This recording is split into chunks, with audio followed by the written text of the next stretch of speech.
പാലക്കാട് എലപ്പുള്ളിയിലെ വൻകിട മദ്യനിർമ്മാണശാല നിർമ്മാണത്തെ എതിർക്കുന്ന കൃഷിവകുപ്പിന്റെ റിപ്പോർട്ട് പുറത്ത്. ഭൂമി തരം മാറ്റാനുള്ള അപേക്ഷ റവന്യൂ വകുപ്പ് നിരസിച്ചത് കൃഷിവകുപ്പിന്റെ റിപ്പോർട്ടിനെ തുടർന്നാണ്.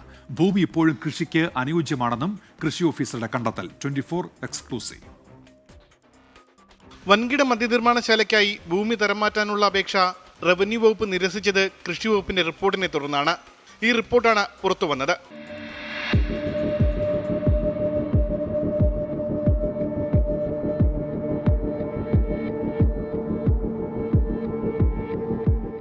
ഡാറ്റാ ബാങ്കിൽ നിന്ന് പദ്ധതി പ്രദേശത്തെ ഒഴിവാക്കണമെന്ന അപേക്ഷ 5 മാസം മുൻപ് തന്നെ കൃഷി വകുപ്പ് തള്ളി. 2008 വരെ ഈ ഭൂമിയിൽ കൃഷി ഉണ്ടായിരുന്നു. ഇപ്പോൾ തരിശു കിടക്കുകയാണ്. എന്നാൽ കൃഷിക്ക് അനുയോജ്യമായ ഭൂമി തന്നെയാണ്. ഈ സാഹചര്യത്തിൽ ഭൂമി തരം മാറ്റി നൽകരുത് എന്ന് എലപ്പുള്ളി കൃഷി ഓഫീസർ റിപ്പോർട്ട് നൽകി. 2024 ഓഗസ്റ്റ് 29-നാണ് എലപ്പുള്ളി കൃഷി ഓഫീസർ RDOക്ക് റിപ്പോർട്ട് നൽകിയത്. ഈ റിപ്പോർട്ടിന്റെ അടിസ്ഥാനത്തിൽ ഭൂമി തരം മാറ്റാനുള്ള ഒയാസിസ് കമ്പനിയുടെ അപേക്ഷ പാലക്കാട് RDO തള്ളിയതിനൊപ്പം അനധികൃത നിർമ്മാണം നടക്കുന്നുണ്ടോ എന്ന് നിരീക്ഷിക്കാൻ കൃഷി വകുപ്പിനെ ചുമതലപ്പെടുത്തുകയും ചെയ്തിരുന്നു. എന്നാൽ പദ്ധതിയുമായി മുന്നോട്ട് പോകുമെന്നാണ് CPIM ആവർത്തിക്കുന്നത്.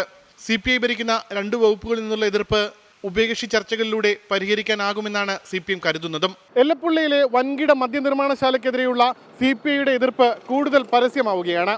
റവന്യൂ വകുപ്പിന് പിന്നാലെ കൃഷി വകുപ്പിന്റെ എതിർപ്പും പുറത്തു വന്നു കഴിഞ്ഞു. ഇനി 19-ന് നടക്കുന്ന LDF യോഗം നിർണായകമാണ്.